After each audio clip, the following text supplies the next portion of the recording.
This video is brought to you by Wicket Cricket Manager.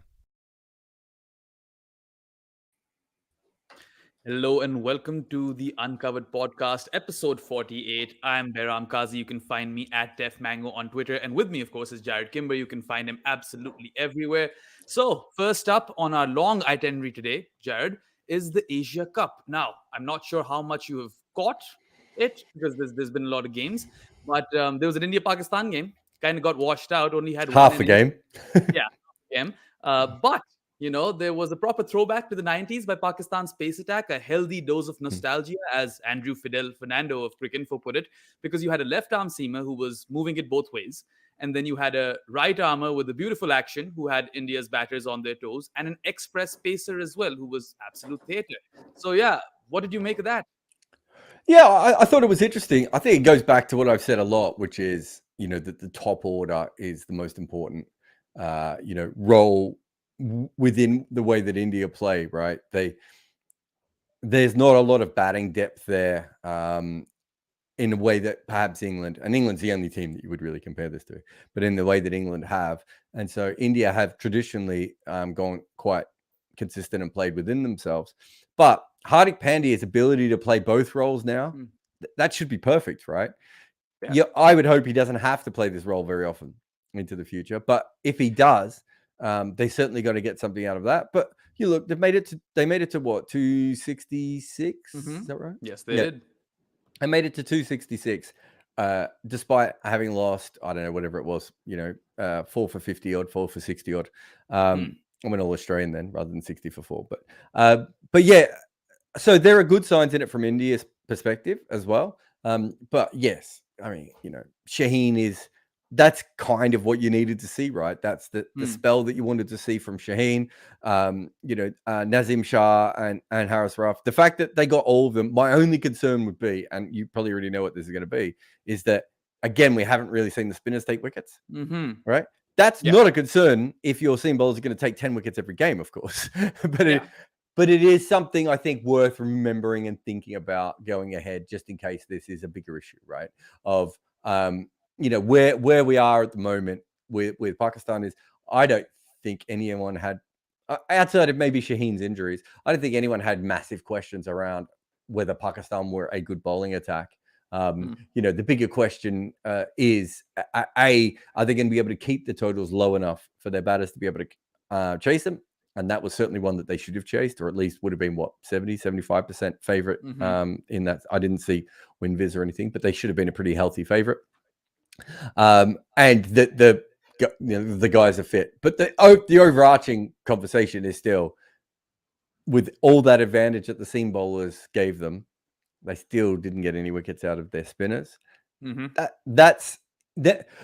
point is with strike bowling and limited overs cricket is we have never seen a bowling attack in limited overs cricket that is so dominant that at certain points you don't need your batters to step up, and that you don't need because in white ball cricket, part of the skill is not getting out, right? Like as in you can overcome those sorts of things, and there's going to be a couple of games, and I can't remember what the average is of opening batters in one-day cricket in the first 10 overs, but it's really high, right? Yeah. So we know that those guys, especially at the top level, are going to be able to do that. And so we're not expecting Pakistan to be able to do this every particular game. We know that the batters still have it within them to make 280 to 340, regularly, I think, with the Pakistan lineup. So that will win a couple of games as well. But I would assume that in Asian conditions, especially Indian conditions, Indian and Sri Lankan are probably the two most important, where you really do need the spinners to be able to take wickets as well. That didn't happen. Other than that, Pakistan should be pretty happy. I don't think India should be that unhappy, because I think if you get the top lopped off and your 5 and 6 make runs like that, especially at a good rate too, they were around run a ball, those two, weren't they? Yeah. Again, that's I think in your number 6 these days, you want them to have you basically want Butler plus Dhoni, right? Which is a bit unfair on any human being, but you want someone who can come in at the 35 over mark, face 50 balls, and maybe score 80 to 90 runs, for you at their top end. And you also want someone with the ability to stop the rot a little bit, right? they don't have to be at that Butler or Dhoni level of either of those two skills, but you want that combination. Harding's a pretty decent version of that, I would have thought. So, Yeah, I was gonna yeah. say that combination kind of fits the bill for Hardik, and he's just this really unorthodox kind of batter as well, like crazy arm strength, right? Those pull Mm. shots that he plays. Man has ice in his veins, always performs versus Pakistan. But here's an interesting one. Now, we were talking about India's wicket-keeping conundrum and how we both thought that KL Rahul would be the guy to, take up the gloves. But, he wasn't fully fit. Ishan Kishan was playing in the middle order and he performed in the middle order, scored 80 odd versus a very, very good Pakistan attack. And now all of a sudden you're thinking, do they persist with Ishan Kishan then? Or do they bring in Rahul when he's back? That's a bit of a, issue or maybe a good problem to have for India. What do you say? It's not a bad problem. And Hmm. it will be seen that way, of course, by people, but I don't think it's a bad problem. Here's what I would say. If they thought that KL Rahul should play beforehand, Hmm. they should probably still play him because that is the plans of the system that they want to go ahead with. That's not what Indian fans are going to want to hear. Indian fans are definitely going to want to hear Ishan Kishan is making runs, and they'll tell me that KL Rahul can't play under pressure, despite the many occasions where he has played under pressure before. But that is the thinking. Whereas I actually think the more aggressive option is to pick KL Rahul if you just think he's better and will give you more assistance. The defensive option is to go, oh, there's someone else in form. We'll pick the other guy in form. And, we see that a lot. And I just think for a World Cup, you're better off having your more experienced player and going at it from that position. Now, Bayram, let's not be silly here. There's also a possibility that they weren't sure of who their best player was. And if that's the case, Ishan Kishan might have come ahead. Left-hand option as well, a little bit of flexibility from that. Yeah, they do that's lose. a big one. Yeah, they do lose a little bit by Rishabh Pant not being available, as a left-hander. But also, Ishan Kishan is not as impressive behind the stumps. He dropped a dolly today versus Nepal, right? So, I mean, these are tough decisions. Yeah, but KL Rahul's not. I mean, that's also fair. I don't know how bad your wicketkeeping would need to be to keep him out of the team, Bayram, but I'm not, it's, a drunk Johnny Bairstow, perhaps. But, no, I get your point. I do get your point. Look, Ishan Kishan's not a great wicketkeeper. I don't think either of those two options are particularly great wicketkeepers from that perspective. So I'm not too worried about that. But yeah, I think I think that's a much better place to be in. I suppose what I would be saying if I was within that camp and talking to Rahul Dravid or the analysts or the coaches or selectors or whatever, I would be if they were asking my opinion, I'd be saying, are we making this decision just because we think Ishan Kishan is better, right? And he gives us something that KL Rahul doesn't give us, or are we making this decision because he's just made 70 in this game? Right. And he's averaging 100 over the first, 15, 100. Sorry. He's averaging around 50 over the first 15 games that he's played. Because World Cups generally are not particularly won by that. And look, I think Ishan Kishan's a real talent, but I think if you do a deep dive for his record, he hasn't been as incredible as some other players have. So that's not to say that he you would make a mistake by not picking him or anything along those lines. But I would never pick someone based on them making this one-off innings in a World Cup squad, because that's where you end up with a bunch of players who aren't at the top level and aren't the best players, but they just happen to hit form at the right time. And I don't think that's how you win World Cups. Yeah, that's fair. And I mean, coming back to Pakistan for a bit, of course, we mentioned how good the pace attack was. That setup that Shaheen had versus Rohit, two went away, one came back in. Any fast bowlers delight. And it was a dream dismissal. And, Naseem and Rauf really backed him up well. But you spoke about the spinners, right? Now, Shadab and Nawaz and Agha Salman, they bowled 21 overs and they went for 133, did not take a wicket. India doubled that score. So half of their runs were scored versus the spinners. It might be an area of concern, but you have to take the conditions maybe into perspective, and also the fact that India are brilliant. Like, Indian batters are brilliant players of spin, probably some of the best in the world. So here's my question. If Pakistan is playing India again, I don't even know what the venue might be on Sunday. It might be Palakil, it might be Hambantota, because Colombo is underwater as we speak. So, I mean, is it worth trying out a fourth seamer for Pakistan, maybe ahead of Nawaz, maybe Wasim Jr. or something like that? Because, Babar Azam's captaincy came under scrutiny that he took the foot off the pedal in the middle overs where two spinners were bowling in tandem. and you didn't bring back a pacer. But then you only have 30 overs of pace. So is there Mm. any value in bringing in a fourth seamer? Do you think that's a potential ploy to counter India better in the next game? It's really funny you mentioned that he didn't bring back his seamers in the middle. So I was reading a match report. I want to say it was the 1975 World Cup final, Mm-hmm. or was it then 79? No, because that was Australia. I know it was Mike Brearley was the captain, so it might have been 79. But England were playing in a game, and the same thing was said of Brearley that he didn't make the decision early enough to change um, the tempo of the game. And it's really funny because I just don't think people understand that. Like if you look at this, I got some. What would his overall record would be? I'm just going to look it up, but off the top of your head, right? Probably averaging in the high 30s. He's not like a full-on bowler, right? He's a part-timer, but he can provide you buffer overs.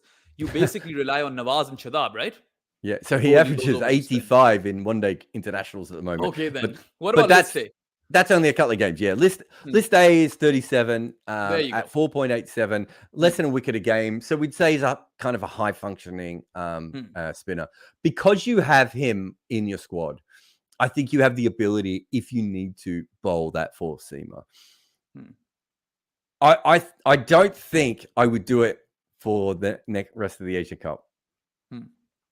I think if I truly believe that, I think I would keep the same players for the Asia Cup. Try and make this. Hopefully, hope the spinners have a bounce back game in that other game against India, and then in the World Cup, if we got to a knockout game or an important game against India, then I would suddenly say, "Oh, actually, we will pick the extra seamer there." This is a warm up tournament. You Yeah. can try those sorts of things perhaps in other ways, but I wouldn't want India to even think that was the case. In fact, if I was, Mickey Arthur or Grant Bradburn or whoever is doing the press conferences, I would love for that question to be asked, Hmm. and I would say, of course not. We have two Hmm. great world class all round spinners here. We have Agasam. No, of course, no, we're not going to do that. But in the back of my mind, I'd be like, yeah, if we don't think the wicket is going to rag next time, we are definitely going in with 4 quicks. Hmm. I don't think they need to trial that. Mohammad Wasim Jr. is a good enough bowler. You can Hmm. get him extra reps between now and the World Cup so that he Yeah. feels comfortable. Can rest these guys. No one should be playing 2 games in a row outside maybe the semi-final and final of this Oh, but they tournament. will. These guys are playing No, every I game. know they will. Yeah.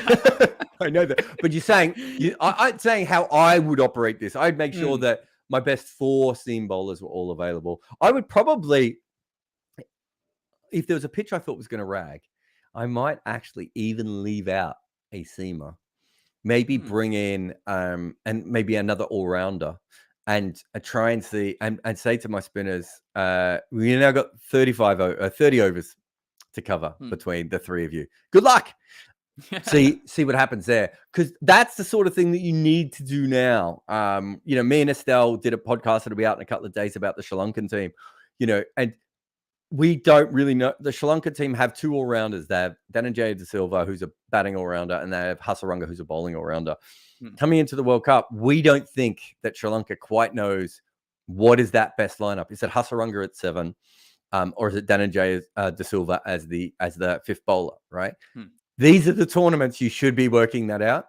And you should, Yeah. like, even beforehand, I would have gone in with a plan where I would have said, can we play half the tournament with one lineup and half the tournament with the other, right? And we get to the finals, we pick our best, whatever we think our best 11 is. But let's do that. But as you said, that's not how this. But that, this is not for us. This is how I would do things, and this is why they don't let me do things. Yeah, absolutely. I mean, I was baffled when Pakistan played their best 11 versus Nepal, and then they played the same 11 I think versus you sent India me a in a game. WhatsApp, didn't you, when it Yeah, I happened? did. I was like, they played their best 11, and I was like, what the hell? I mean, it's Nepal. You're playing at home, and then okay, it's a game versus India. I get it, but it's a dead rubber. You've qualified for the next round. This is a warm up game in its literal sense. So the fact that they keep playing their first string 11 in a World Cup year with the tournament not too far away in these hot and humid conditions.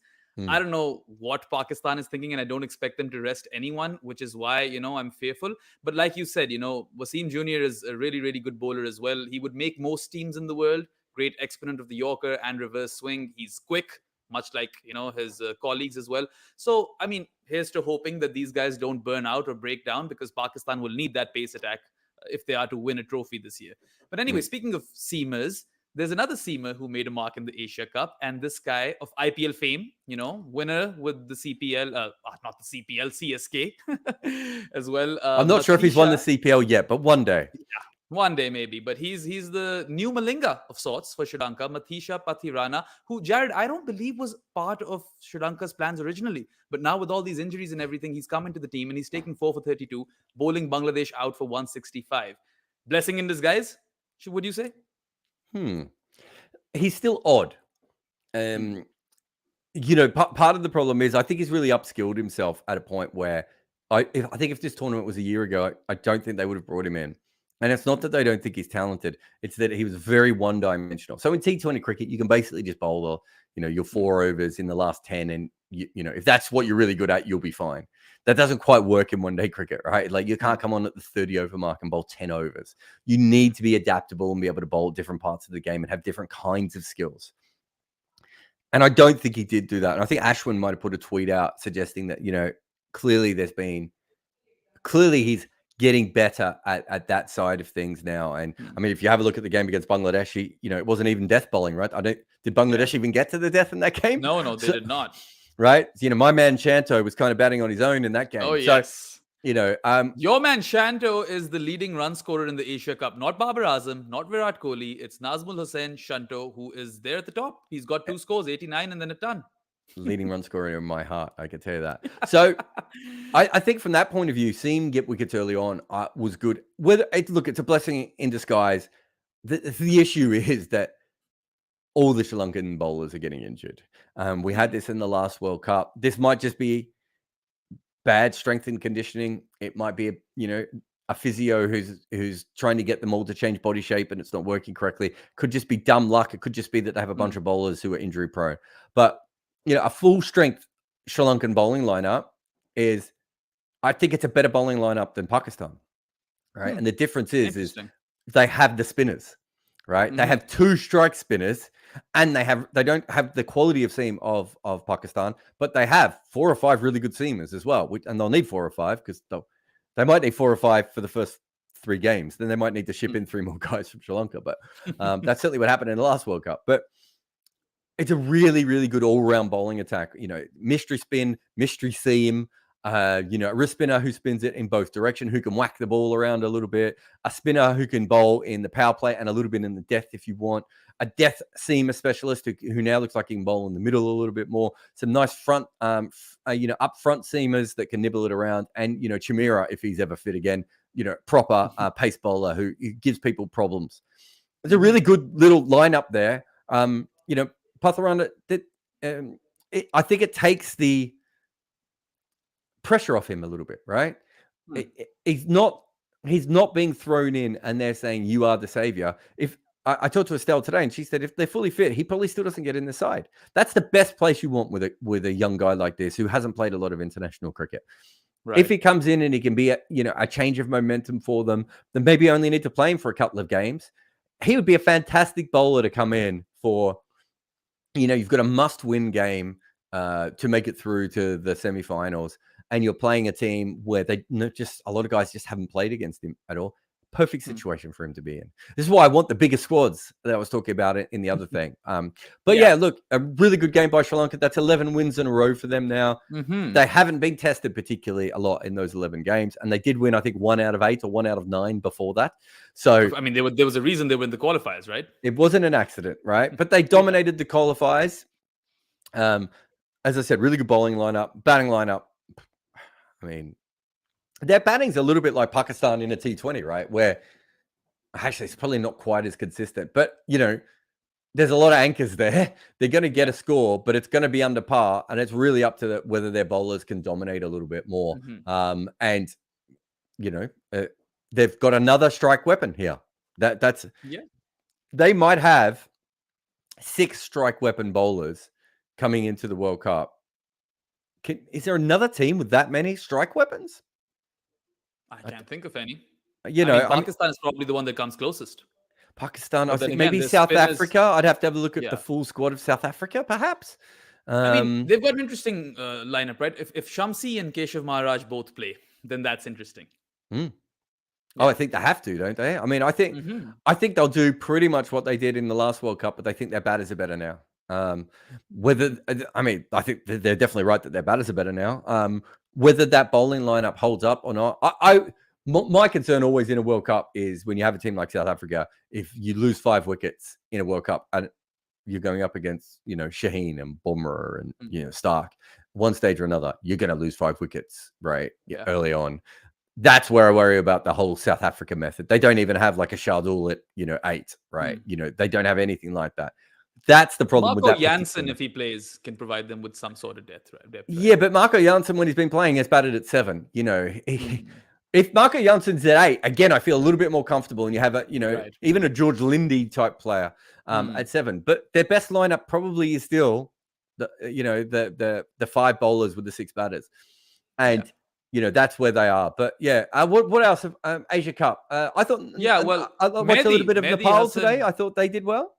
Yeah, Nepal actually, I think, outdid themselves. They scored 230 versus India, and well, it was a 10-wicket defeat and 238 Yeah. run defeat versus Pakistan. But good for them, good exposure. But I want but to I talk about thought the Mehdi India. Hassan Miraz. Oh yeah, He no, go scored a ahead. ton. There Yep. was no Liton Das. There was no Tamim Iqbal. Bangladesh did not have an opener. Up comes Mehdi in a crisis, scores a ton. In that Shanto game, in which Shanto also scored a ton, he was critical towards Bangladesh making 335, and that's amazing, right? He's their leading spinner in a way, and he's gotten a ton up as an opener. So that bodes or augurs really well for Bangladesh. Yeah, I think you're talking about a player who, when he was young, really, there's just no. There were signs that he could hold a bat, but what we have seen of recent times is it's beyond that, right?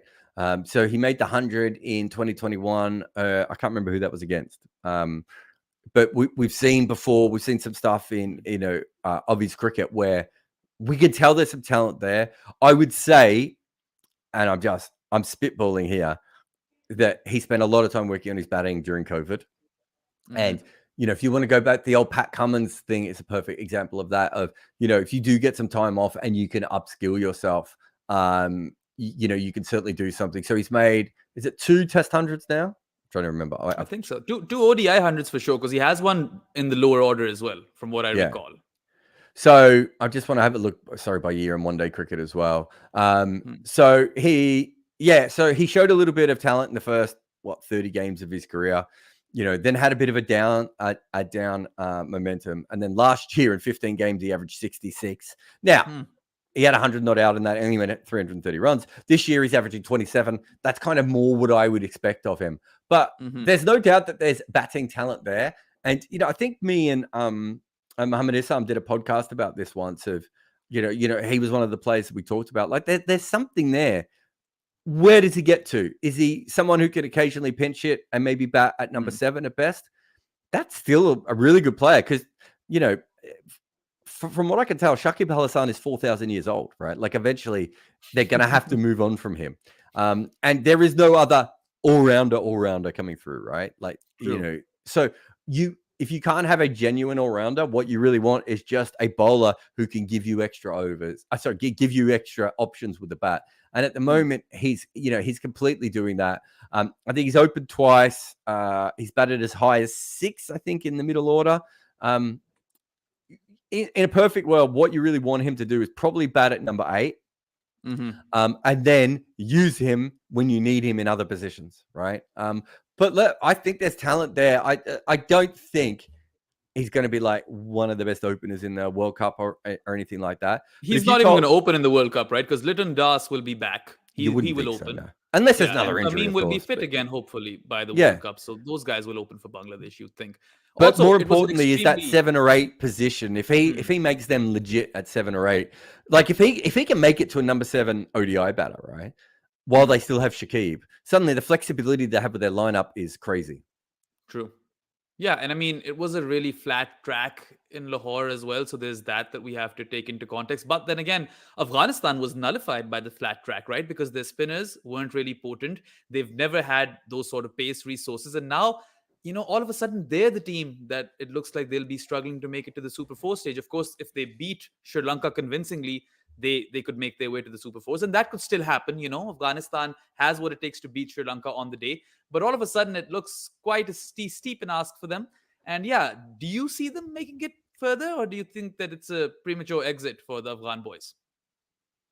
I think I said, didn't I, that Sri Lanka and Bangladesh were my favorites to get through from that group. I know we get excited about the Afghanistani team, and obviously they can bowl. I think now with Sri Lanka's strike bowling capability and Bangladesh's consistency in one-day cricket, that it's harder with Afghanistan in that squad. We've seen them at times in the Asia Cup have that kind of draw, and Sri Lanka's been going through a problem, and Bangladesh has struggled away from home and all that sort of stuff. I think those other two teams have upskilled with recent times, and I don't think Afghanistan has yet. Having said that, I mean, I do think Afghanistan's maybe in a slightly better position with their batting than they have been before. Ibrahim, was it Crick Pods called Ibrahim's innings a stat padding innings? Was it? No, it was a run ball 75, not the worst. There was Rahmat Shah. I think he batted slow for a period of time, but it's also like, I'm not sure that stat padding. I think that they don't have a very deep batting, and you've got to understand that sometimes they're going to bat a little bit slower. But regardless of that, I think we're certainly in a position where with their top three, they have decent anchors, but it's still not at the level that you would need, I don't think, to consistently put other teams under pressure. Yeah, you call them a spoiler team, and I think that's what they are at this point. And they're going to have to really overperform tomorrow if they are to make it to the Super Fours. Anyway, one final thought on the Asia Cup. Lots of venue drama. Like I said earlier, Colombo's underwater, and we're probably not going to have any cricket over there. And all of a sudden, we don't know where those games will be scheduled. Of course, there's always the possibility of them coming back to Pakistan. No rain over here, but that's obviously not happening. So it's either Palekele or Hamban Tota. But yeah, an absolute farce once again. And the scheduling thing is really, it's becoming one of those things that is, in the news all the time. And the BCCI or ACC or whatever you'd like to call it needs to be held responsible, because this is not on. I mean, you've got a situation where global politics is involved, and then you got a situation where cricket administration is involved. I mean, who would have thought that those two things would be a bit of a shit show? So, look, I'm not overly surprised. Every time I open Twitter and I go to the For You bit, there's the two bits. There's the thread that you have, and then the one that Elon is pushing stuff at you. Every time I go on that, all I get is tweets by blue checkmark Indian fans complaining that they couldn't buy any tickets to the last World Cup. To this World Cup coming up. And then on top of that, you have a situation where we've moved the tournament away from one country because of the global politics, and we've moved it into another country where there's lots of rain at the moment. And you had the opportunity to move these games to Dambula originally, but because the BCCI doesn't like the hotels over there, apparently, so they whoa. That's another story. No, there is. One of the best hotels I've ever stayed in my life is in Dambula. In fact, there's two incredible resorts there. That can't be right. I've seen the Indian players there. In fact, I've probably told you this story before, but I once swam in a pool with Ashwin where we were racing each other. I wasn't sure if it was Ashwin or not. He definitely didn't know who I was. And we got in this really competitive thing. And eventually I pulled out the butterfly stroke, right? Because I was like, there's no way he's going to be able to do this one. Right? I could keep ahead of him with freestyle, but I wanted to, big dick him a little bit here. It's a very random story, but that was in one of the best hotels I've ever stayed in. The Sri Lankan, Indian, New Zealand team was all. I wasn't even there for cricket. I was randomly on holiday, and I had 3 fucking cricket teams in my hotel. And there's another resort on the other side of Dambula as well, which is beautiful as well. So unless those hotels have fallen apart, 2 of the nicest hotels I've ever stayed in.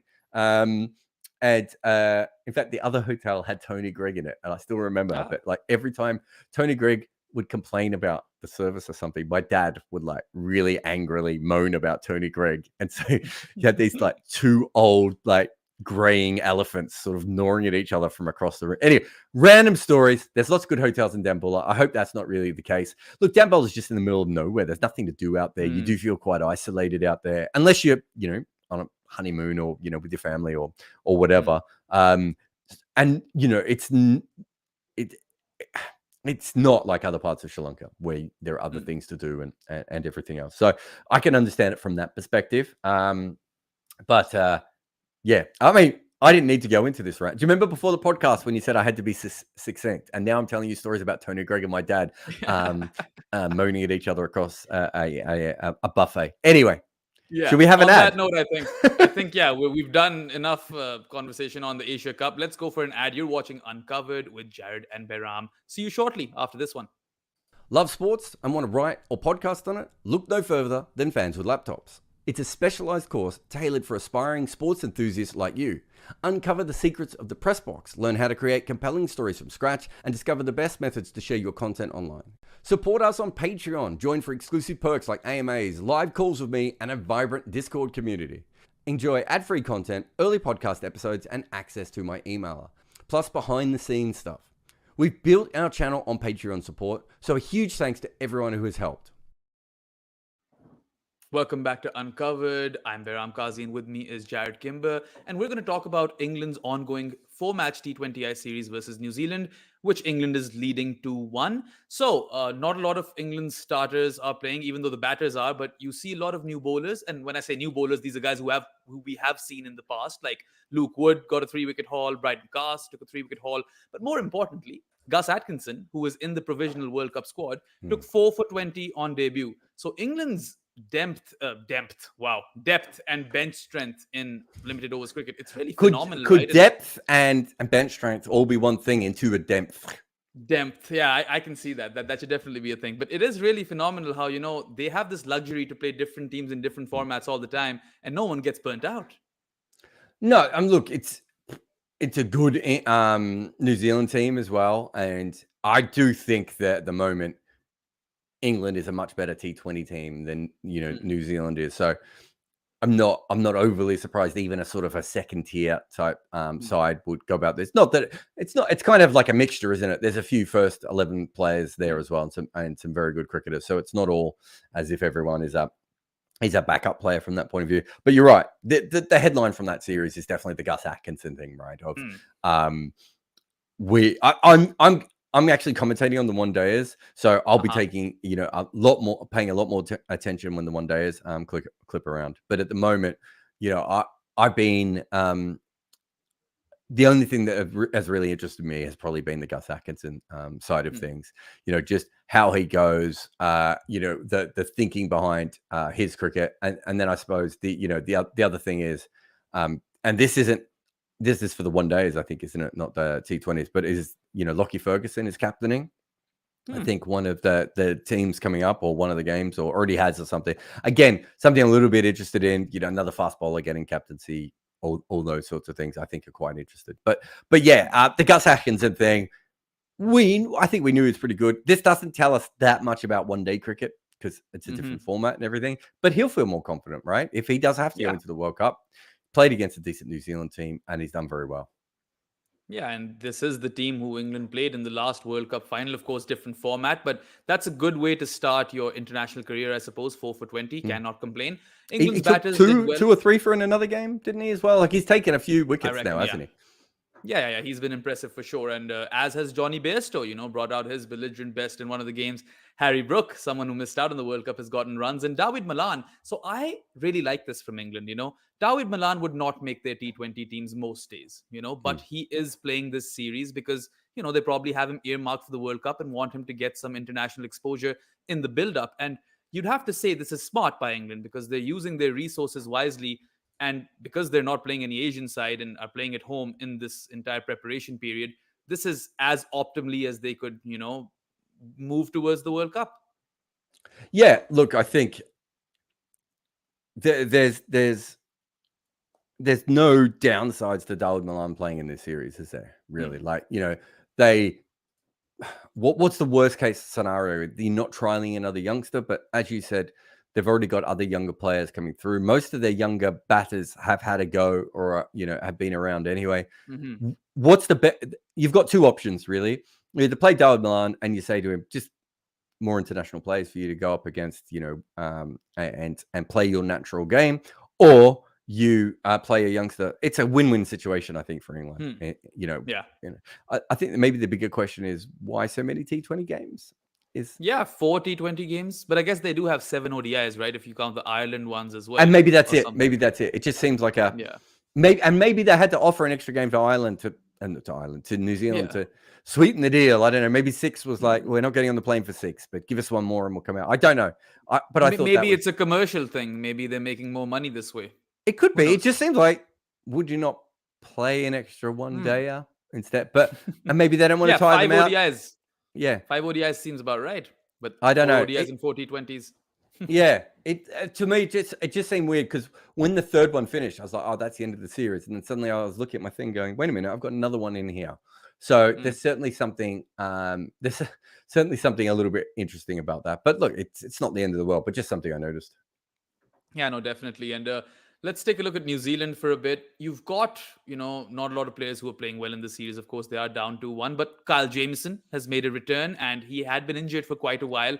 He took a 3-fer as well. And when I think of Kyle Jamieson, I think of someone who is a red ball specialist and an absolute, demonic sort of threat with the ball and with the bat in Test cricket. But do you see him as someone who could emerge as perhaps an all-format specialist for New Zealand? Because he's done well in the 30 to 20I. So I first scouted him, I don't know, 2018, 2019, whenever it was. And I tried to get him picked up by all the T20 teams in the world. So I definitely didn't see him as a red ball only player. He then got, it's one of those stupid situations of the IPL, whereas I was telling people, players and coaches and managers and everyone, you need to get this guy into your books. And then, of course, he becomes one of the best Test players in the world and suddenly he gets overpaid as an IPL prospect. And so I think there's a bit of a natural bounce back from that. And he hasn't played as much international cricket for New Zealand. I don't think he's worked on his white ball skills as much as he has his red ball skills. But I don't know how you cross bat him if he bowls back of a length on a wicket with anything in it, right? And that, I think, one of the issues for him has been in the IPL that's not as easy a thing to be able to do on those kinds of wickets. But in general, maybe even the ICC wickets in India, there might be a little bit more there for him to be able to do those sorts of situations. But no, I definitely see him as he can bat and he can bowl. And so even if he's a giant, right? So he could probably field as well or take those. Yeah, catches. I don't think he's a bad fielder. He's not like Trent Bolt or anything, but I don't think he's a bad fielder. So, like, I think there's a lot there that is worth investing in. And, as I said, overpaid in the IPL. That was just more a reaction to something everyone was really excited about him. I do think, going ahead, there's not going to be. I think there is good one-day and T20 cricket within him, but it might take a while before we start to see that consistently. Yeah, let me put you on the spot. You have one option, can only play one of these guys in the World Cup squad for New Zealand. Jimmy Neesham or Kyle Jamieson? Who do you pick? If I can only pick one of them, well, I'm assuming that if that's the case, you're basically asking me if I want a weaker batting lineup or a weaker bowling lineup. So I'm not really picking between those two players, right? I'm probably thinking to myself, where do I want to go? Because I think if you leave Neesham out, you're probably going to want to have Santner batting at 7. And then Jamieson higher than at 8. Jamieson for sure. Yeah. Yeah, maybe you don't. Yeah. Maybe I would go Jamieson. I don't. It's a lot. There's a lot of. I don't think that if you're going to play within yourself the way that New Zealand do, unless Glenn Phillips goes absolutely nuts, or one of the top 2 or 3 are there at the end. My worry is, are they going to be able to score quick enough against the best teams to put on enough runs? Because what Jimmy Neesham gives them, at least in theory, is that person who can score 30 or 15, right? Yeah. And then Santner can scratch around behind him, and then Southee maybe hits a 6 and Bolt hits a 6, and next thing you know, you don't have the worst scorer in the world. I think that's a much bigger issue if you don't have Neesham in that side. But yeah, no, I mean, it's interesting. I think they need a little bit more batting. And I think Neesham's really, he's not going to bat for a long period of time or anything in general, but he's very well suited to that last 10 or 15 overs. So yeah, I suppose it's just hard because they make the team strong in 2 different ways. I wonder if the better option is occasionally to leave out, one of a seamer they might think is better in white ball cricket than Jameson in order to make sure that you have Santner at 8 and Santner at 7 and Jameson at 8 is a lot stronger lineup than we've seen from some of the New Zealand teams. Yeah. I mean, in the last World Cup, they had Colin de Granholm and Jimmy Neesham. So they had that firepower in the lower order. And it's interesting how they have a lot of seamers now, right? Saudi, Bolt, and Lockie, and Milne, and what's his name? Matt Henry. Matt Henry's done really well. So they're really spoiled for choice over there. Maybe even Saudi has to sit this one out like he did in the previous World Cup. But more good news for New Zealand is that Finn Allen got runs in one innings, and he is someone who they've earmarked as their opener in limited overs cricket. And then Glenn Phillips. I mean, he's been so successful for New Zealand in white ball cricket over the last couple of years, or maybe 3-4 years. He scored runs again in this series. So that really bodes well for New Zealand going into the World Cup, because those are two guys who they'll need to perform if they are to, as you say, get those big totals and, score at high run rates. Yeah. It's, I don't think anything I've heard over the last, little while has made me think that New Zealand is a better team. That I think I had them as a 4th tier World Cup prospect on one of our podcasts, or maybe I did that on Wagon Wheel. I can't remember now. Yeah, it was 4th tier. Yeah. You had South Africa at 3rd and Bangladesh and New Zealand at 4th. And I don't think I've done any more research to make me think that I got that wrong. They're fine. Kane Williamson is back, right? He's going to be in the squad. So there's that. Does that move them to 3rd maybe with South Africa? Because they're a team that consistently punches well above their weight. They look like a squad that might not get to the semis, but they've played 2 finals in a row in the 50-over World Cup. So you definitely can't take them lightly. And Kane coming back is a massive boost, isn't it? Yes, if he's fully fit and he makes runs, then it's a boost. I just don't think in a one-day World Cup, if Santner is going to be your only spinner, if you're going to be able to win a World Cup. And I don't know if you'll even get to the semi-finals with one spinner. I just don't see Santner's not going to take any wickets. So their seamers are going to have the tournaments of their lives. And there's Ish Sodhi, so he might play. Ish Sodhi, if they pick Ish Sodhi, which is a fair thing for them to do, right? Who they're then getting away from their strength as a what do you call it, a seam bowling team, right? But also, I know Ishodi has recently improved, and we are all hoping that he's doing a lot better. But I think he averages around 40 in one-day cricket, something like that. I think he's played 2 games, played 1 game in 2022, 1 game in 2023, and the last time he played more than 1 game in a year was 2018.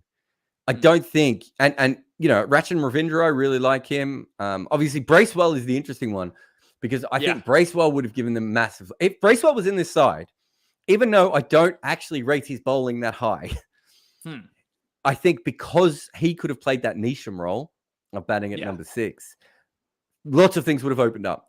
Rachin Ravindra, probably not a good enough bowler. A top order player who they're going to have to bat down the order, doesn't quite fix their problems. Ish Sodhi, if he could bat even a little bit, would be very, very handy. But he's a leg spinner who traditionally in one-day cricket has not taken a lot of wickets.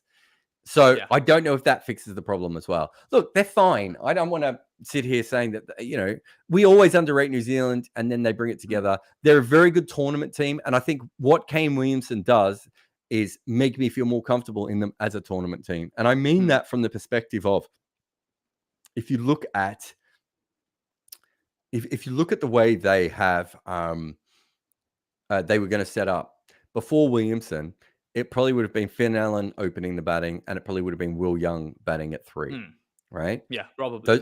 I don't think those two guys have... Will Young opening the batting and Daryl Mitchell coming in at 3. They've done that. They've tried that. Yeah, I mean, that would have made a little bit more sense, right? But they can afford to do that now a little bit more with Williamson coming back. They can move Will Young up. My point is that Will Young and Finn Allen, they're not Ross Taylor, right? Yeah. They're not players with long periods of times where we can trust them in high pressure situations. I know Will Young has a good ODI record so far, and Finn Allen averages around 30 so far, right? But that's the big difference for me. It's that side of it that we don't have. And so generally, when we undervalue New Zealand, one of the things we're undervaluing is the consistency of their players to do decent scores. I didn't see that before. Kane Williamson makes me change it slightly, but I still don't feel as comfortable about their bowling coming into this tournament. Their spin bowling. Fair enough. I mean, I actually, it's interesting you mentioned Bracewell because he should definitely be on that plane to India. I would have them there 100%. He's injured though, isn't he? Isn't he? Is he? I think that's why he's like not injured around. for long? Yeah, I think it's... God, I should know this, but I think that is why. So he injured himself in June, and I think... Yeah, he's missing... Oh, it was Achilles. That's right. It was his Achilles. So that's why he's not there. With him in, I had them a lot higher. And as I said, it's not specifically him as a player, but it's the flexibility that he would give them in their lineup that they suddenly had.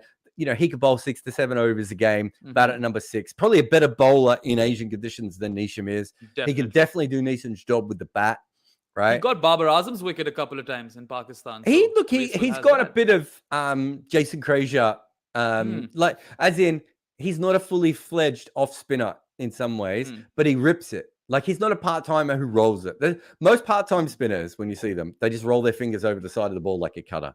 He's actually ripping the ball, and so he can get really good players out. He would. And it's not so much. I think Bracewell's the difference between them winning and losing a World Cup. Although he played that incredible innings, obviously, not long before he got injured. It's more versus just India. It's the flexibility he gives. Neesham being another seam bowler is another right arm seam bowler who's not particularly that different to anyone else, doesn't really help. Yeah. And then Rachin Ravindra is just not on that level. He's just not ready to be able to do that at the moment. Yeah.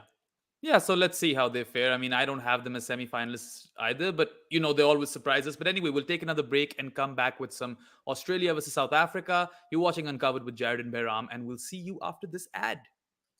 In cricket, I don't believe in momentum. But when it comes to my social media videos, I like Memento. Its AI listens to me so that I don't have to. And then it can chuck in GIFs and subtitles and make it all fit all the different kinds of social media sizes. Memento does it all. It slices, it dices, and it resizes all of your hottest takes, your coldest facts, and your weirdest vibes. Grab it today and make your content start smashing the ball all around social media. Go and subscribe to Jared Kimber Podcast. Experience live recordings or listen to us engaging in chats 4 times a week. Join the conversation during our recordings, or enjoy insightful shows like Wagon Wheel, Uncovered, Footmarks, and Red Inker. Don't miss a single word. Welcome back to Uncovered. I'm Behram Kazi. You can find me at Def Mango on Twitter, and with me is Jared Kimber. Australia tours South Africa right before the World Cup, and they play a 3-match T20I series. Jared and Australia sweeps it 3-0. Mitch Marsh is the captain. In his debut series as captain, he scores 92, I think, in the first game, followed by 79. And Ari, colleague, pointed out something really fun. He said that, or he mentioned that Mitch Marsh scored 186 runs at an average of 186 and a strike rate of 186, which I don't think has ever happened in cricket. If it has, no one's noticed it before. Surely a first, right? And I just want to ask you, of course, he's come up trumps with the bat and he's led well clearly. Is he your candidate to lead Australia next year in the T20 World Cup in the Caribbean and the USA? I suppose there just isn't really a multitude of options. So I wouldn't say that I would be happy with it. I need to see him lead more. I mean, he was fantastic in the series, but I'm not sure how many high pressure decisions he had to make in this particular series. Mitch is a proper cricket guy. I think, he's obviously one of those people who he probably doesn't immerse himself in the game. But he grew up in the game. And there's a lot of innate skill. You watch him bowl, and you realize that he's not just a big guy who bowls at a decent pace, and so he's handy. There's a little bit to his bowling, and a little bit of intelligence there from that point of view. I thought it was really interesting. I should have also apologized. Someone, I can't remember who it was, but someone in the Wagon Wheel asked me a question about the 3 Australian debutants of this series, and I think it was the first time I'd seen there were 3 Australian debutants, and the person just put their last name down, and I thought it said Sangha, and I thought it was Jason Sangha, the New South Wales batter. And it was only later, that I realized it was the young leggy who did really, really well in this series. So apologies to anyone who on debut, I think. There's too. I've said this before, but 4,000 professional cricketers is too many. We need to cull a few of them. But I thought that was really interesting that they gave it a go. What I found interesting about that series is that Australia kind of played it in a way that they don't actually always play T20 cricket. Hmm. And having those new players there, and there seemed to be a freedom that we haven't seen as much of the Australian team in that perspective. But seeing guys like Matthew Short do well as Yeah. well. Talk to me There's about Matthew Short, because like you said, Australia threw the kitchen sink at it. This guy scored his runs. I think it was 86 or something. He scored 166 and then there were two failures, but he scored or struck at over 200, which is crazy. So educate me. I don't know much about Matthew Short, but he seems like a pretty good bat. yeah, he started coming through. I can't remember, was it 2017, 2016, perhaps.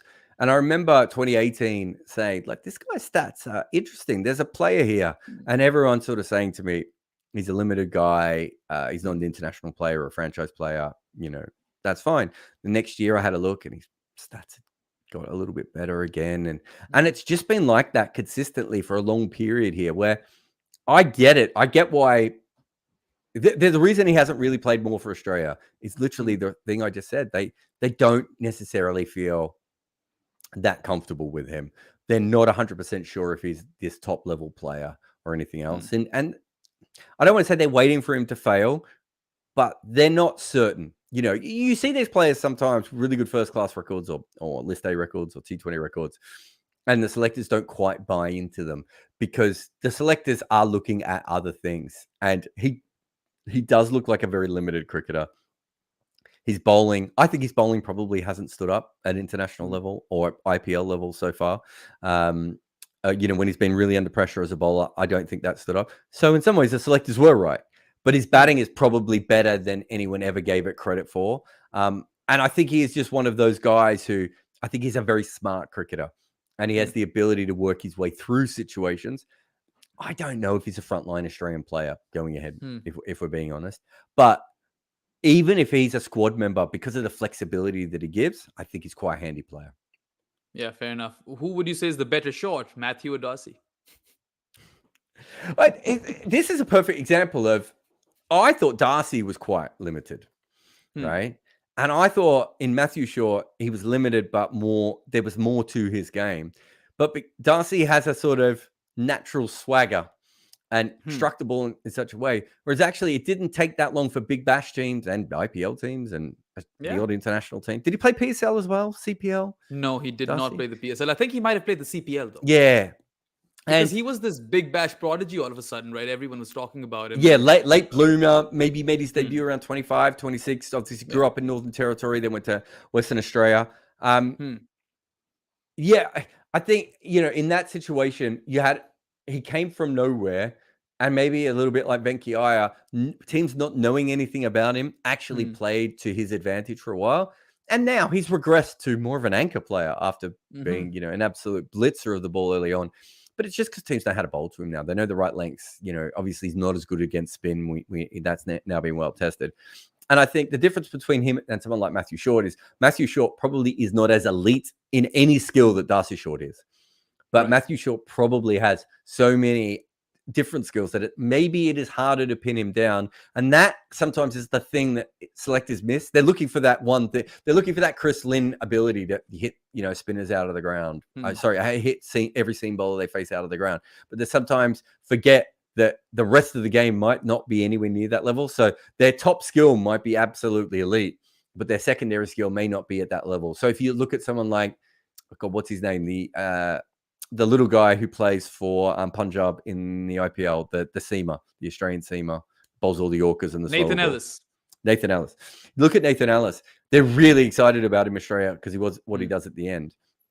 But I think what they found over time is he may be an elite death bowler, but he might not hmm, have some of the other elite attributes that some of the other bowlers have.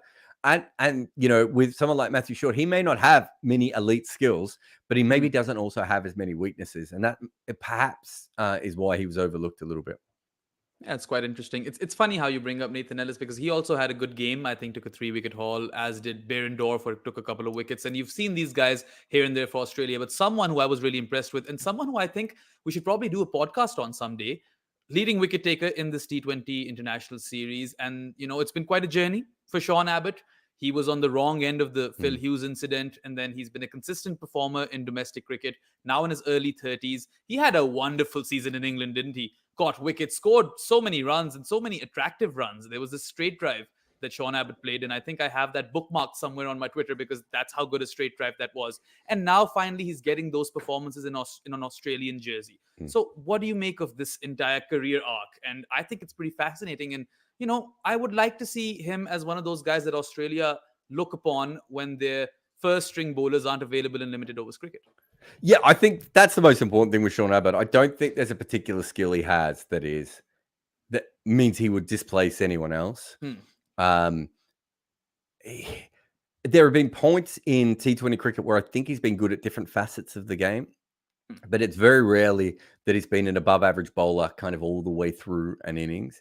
His hitting is interesting because I think when he was young, I remember seeing him when he was very young and thinking, oh, this could be even an all-round prospect. And it didn't really, I mean, wait, I got his record up then because I wanted to have a look at some of his runs. But yeah, I think if you have a look, so in T20 he averages 13. And then List A he averages 17. And yet if you would have asked me when he was young, I would have said he's probably, between 15 and 18 in T20 cricket and probably 22 to 25 in List A cricket. And it hasn't come across. I don't think we can ever truly understand what it was like to be the person who delivers the ball that kills a teammate, right? Yeah. Like, I know they weren't teammates at that time, but they had been teammates before. They knew each other. The Phil Hughes thing was such a huge moment in Australia, and being the person who delivered that has to have an impact.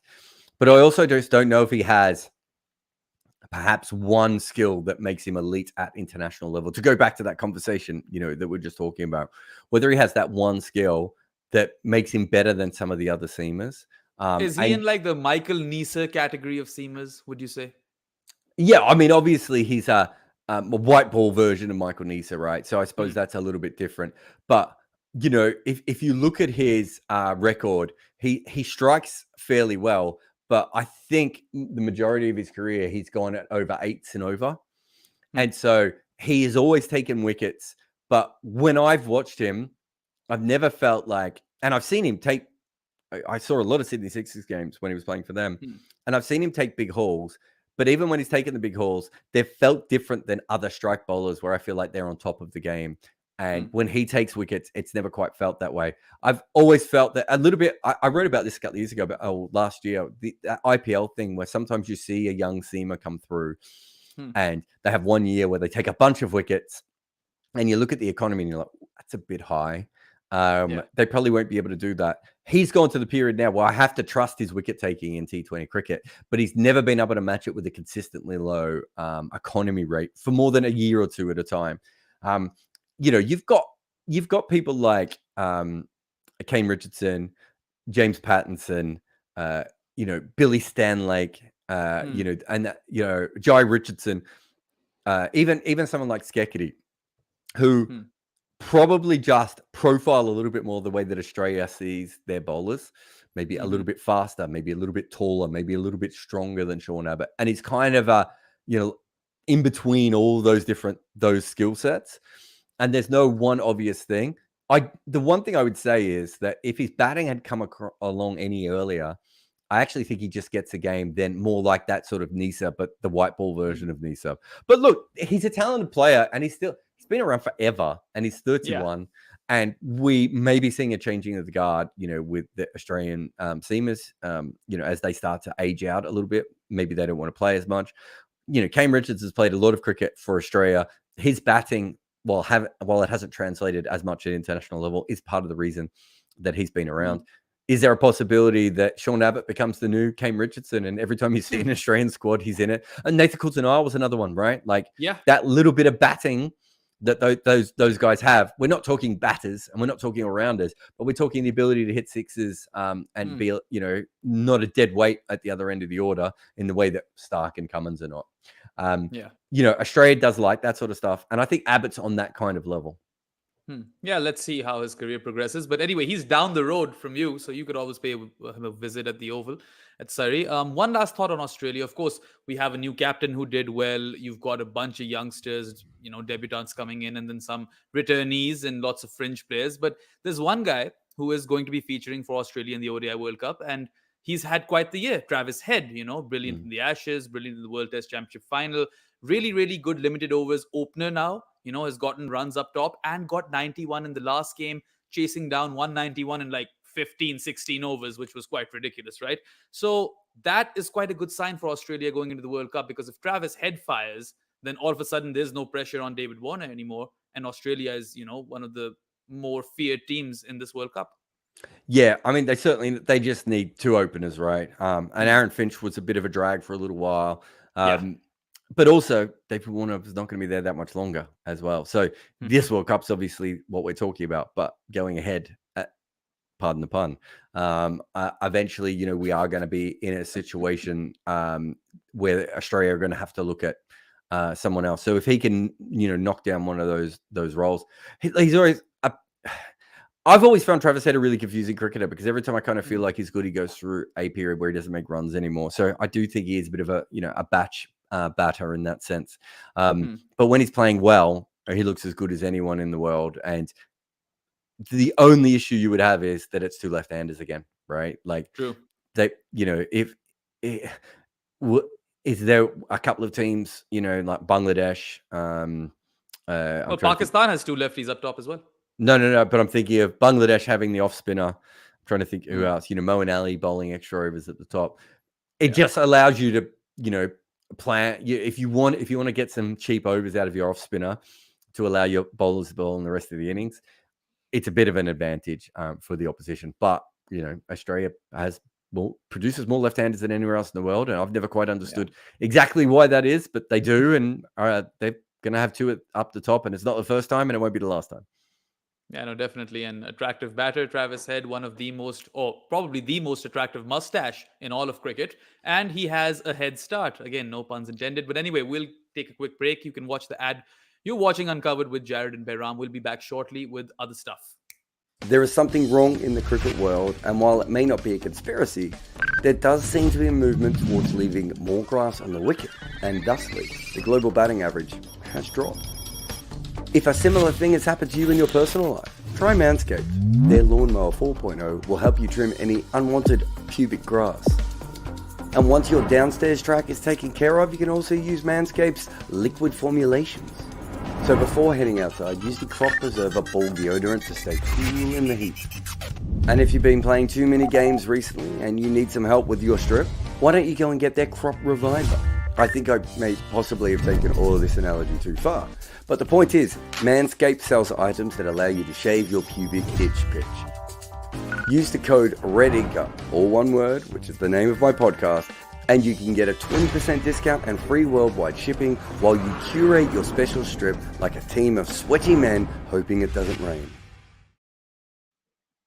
Welcome back to Uncovered. I'm Behram, and with me is Jared, and some sad news coming from the cricketing world. Of course, Zimbabwe legend Heath Streak lost his battle to cancer at the age of 49, so gone too soon.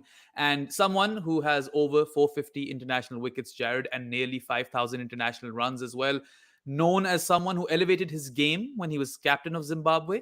And I know you're coming up with a piece on that as well, so all of those numbers will be highlighted. I only caught the wee end of his career because I started watching cricket around 2002. We get it, you're young. Yeah. But of course, even at that time, I knew that Heath Streak was one of their main men, and he was like a commanding figure in that Zimbabwe team and had a very, very huge impact on that Zimbabwean team of the 90s, which did quite well, right?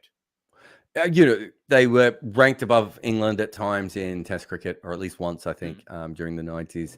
They drew with a lot of very good teams. Tough era as well. There's a lot of good teams around in the 90s, especially a lot of good bowling attacks.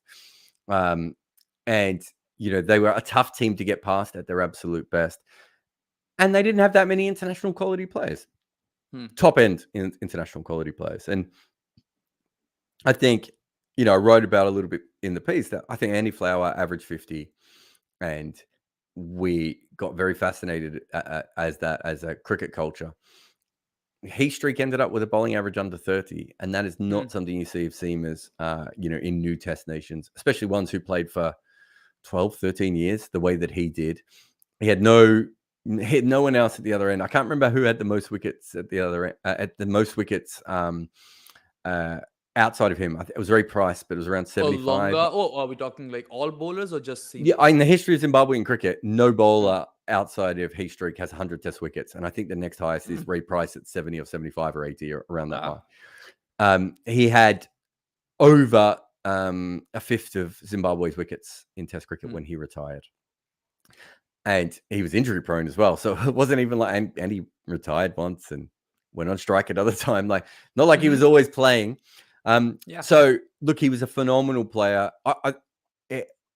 For me, he was sort of like a Freddie Flintoff like figure for Zimbabwean cricket.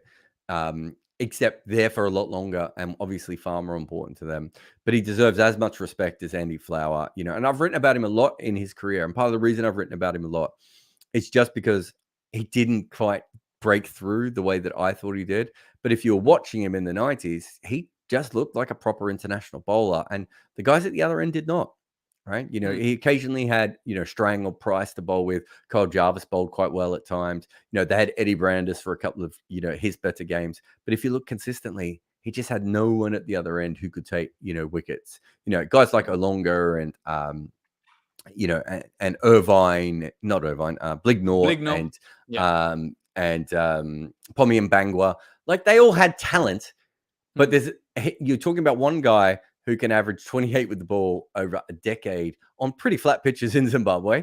And then you on the other side, you have guys who, aren't even taking 80 wickets in their career. It's an incredible thing. And look, it was sad what happened at the end. First, I think as a player, he had to go through the political turmoil of trying to keep his team together when it was all falling apart. The worst years of Mugabe, the Flower Olonga, black armband thing happened when Streak was there. The players went on strike because they weren't being paid at one stage. He retired, then was sort of brought back in another stage. Then he falls into coaching, and like a lot of those Zimbabwean guys, he got jobs, but I don't think he was. There's a couple of Zimbabwean guys who just turn up in cricket jobs everywhere, and Heath Streak was never quite on that level. Goes back to coach Zimbabwe, and then of course we find out that he's been giving information to bookmakers. He was quite stern on the fact that he hadn't been involved with any fixes, but he'd certainly given a lot of information across at that time. And for me, it kind of hurt. I think for most people who grew up watching him and loved Zimbabwean cricket like I did, it just hurt because you watched him try so hard on the field. And that juxtaposition of going from the guy that you saw busting a gut again and again, with the ball and with the bat for Zimbabwe, to being involved with fixing. It really was a bit of a gut punch from that perspective. And of course, not long after that, we start to hear about the cancer as well. And we heard about the cancer not that long ago, and he's already passed, didn't go past the age of 50. So hugely sad, because he is probably the second most important figure in Zimbabwean cricket. Hopefully, someone like Blessing will, and obviously Sikandar Raza has been interesting up time. Engarava is also good. Yeah, I mean, what I mean is we're hoping one of the current guys goes past him. Right. But it's him and Andy Flower are really the most important people in the history of Zimbabwean cricket, outside of someone like Dave Houghton, who perhaps just before that's kind of period. And so, it's a huge shame to watch him pass so young. When he was good, and this is the one difference I say between him and Flower. I do think Flower was a slightly better cricketer than Heath Streak, but I don't think anyone tried harder than Heath Streak. And when Heath Streak was on one, Zimbabwe won games, whereas Andy Flower kept them in games, and Heath Streak managed to win them games. And if you would have watched him in the 90s, because by the time you would have seen him, he was kind of on his way out. But if you would have seen him in the 90s, he could have walked into so many other teams around the world, and yet every time you watched him run through the crease, he was trying so hard. So really sad day that he's passed on. And a hugely important person for, I'm going to say Zimbabwean cricket, but also for global cricket, because him being in Zimbabwe at that time made them such a stronger team. And realistically, if they hadn't have been a strong team in the 90s, I don't think they'd still be around. I think they would have lost their test status in the 2000s, with everything that was going on with them. They've already been flicked out of cricket once, even with it, with that. And Heath Streak and Andy Flower, and even the lesser guys, that they had available to them, really, they were the ones who set this up. And as you said, Ngava and, Blessing and the young kid who's playing in counter cricket, who we hope goes on to play for Zimbabwe when one day, and all these guys coming through, whether they know it or not, Streak is the reason that Zimbabwean cricket is still remembered fondly by people of my generation. And that helps when they go through their darkest times, which, they're only a couple of years removed from. Yeah, no, definitely. And I mean, if you think of the best cricketers that Zimbabwe has ever produced, his name is definitely up there, right? With Andy Flower, as you said. And sure, the match fixing allegations and the bookmaker thing, it did taint his legacy somewhat, but ultimately, it's quite young, and 49 is no age. And then also just the fact that, we just a few days ago had a scare where Henry Olonga basically tweeted that we'd lost Heath Streak, and then he hadn't passed and everyone was happy. But now turns out that he has, unfortunately. But so rest in peace to Heath Streak, and we wish his family and all loved ones condolences. Moving forward, just one final thing in today's show. There's been some women's cricket, and there've been some upsets. And the first one, of course, Sri Lanka's women are touring England, and they lost the first T20, but then they won the second one, and they won it convincingly. And their all-time great Chamari Atapattu, she performed with both bat and balls, scored 55 of 31 deliveries with the bat, and took 1 for 11 in 3 overs. And, it was as all-star as a performance can get. She's been that sort of player for Sri Lanka, an out-and-out legend of the women's game. And it's interesting how she hasn't bagged a franchise contract all year, not for the 100, not for the Women's Big Bash, and not for, what's the last one, the Women's Premier League in India. So that's quite interesting, right? I mean, why do you think that is? I don't know. I'm with you. Look, I just think she's obviously a classy player, and sometimes I don't know how women's cricket quite runs at the moment. But I would say that there's a few people making a lot of decisions across all of those leagues based on what I've heard. And I think if that is the case, then I can see why, if you're not with the right agent or you're not in the right clique, you could miss out.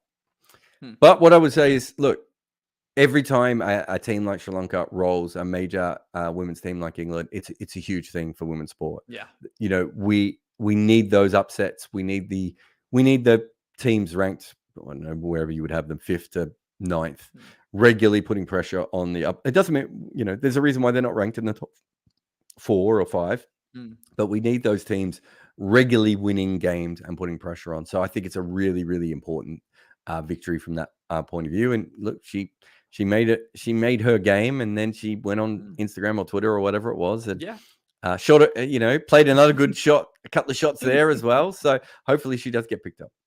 Yeah, high and mighty 6 on Twitter, definitely, by Chamari. And it's great to see Sri Lanka go and beat a very, very, stern, or no, not stern, but like a very, very competitive and difficult team to beat, particularly in home conditions, because this is the same England team who gave Australia a proper run for their money. In fact, if anything, they were the better team in the limited overs leg of that whole women's Ashes.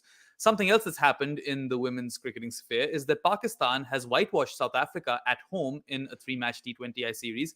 And this is kind of a watershed moment for Pakistan women's cricket, because they've had these victories before, but now they've become the first Asian side to defeat or whitewash South Africa in a T20I series.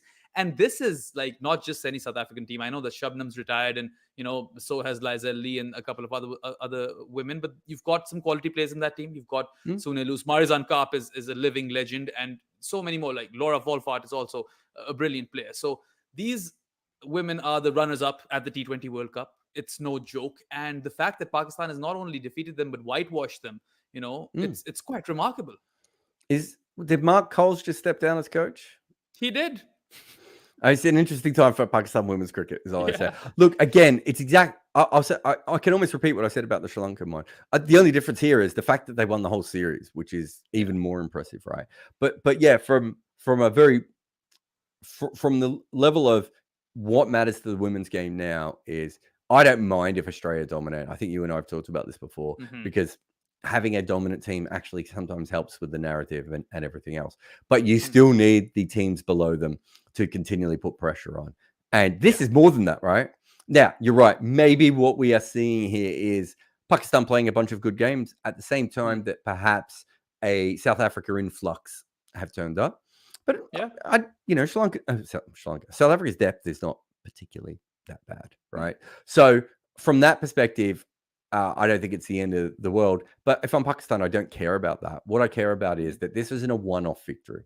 This is a series victory, which is something very, very different and very, very important from that perspective. So, look, well done to them. And I think, again, both of those, that to me is a very, very interesting development. And, if you'd have said that was going to happen to me a week ago, I would have been a little bit confused. Do you know what I mean? Yeah, I wouldn't have straight away gone, wait, what's going on here? That's a big week of upsets in women's cricket. We don't usually get that many upsets in women's cricket. To get two of that size, big. Yeah, no, absolutely. And I would have reacted the same way. I would have never bought it if had someone said this to me a week ago. And it's interesting because, we just saw Pakistan's women's get better contracts, domestic contracts for the very first time. So now that for the first time, they're going to be professionals and not amateurs. And then also, this is a team which, of course, the leadership issues have been rampant up top. But then it's been a team that was very close to winning games in the last so many years, but they just couldn't get over the line. And for the first time, they've scored 150 plus in 3 consecutive games. They'd never chased down 150 in a T20. And they're getting to play these games at home. That's not something that Pakistan's women have had the opportunity. It's huge, right? Yeah. All of these things, the combination of it, I think is good for Pakistan women's cricket. And I hope that this is a moment where they can rise and become at least like a mid-level team on the global stage, because right now they're kind of lingering towards the bottom, but definite improvement. But I think that's it for this episode of the Uncovered podcast. Thank you everyone for tuning in. You were listening to myself, Behram Kazi. You can find me at DefMango on Twitter, and with me was Jared Kimber. We'll catch you again next week with another episode of the Uncovered. That's all for now. Goodbye.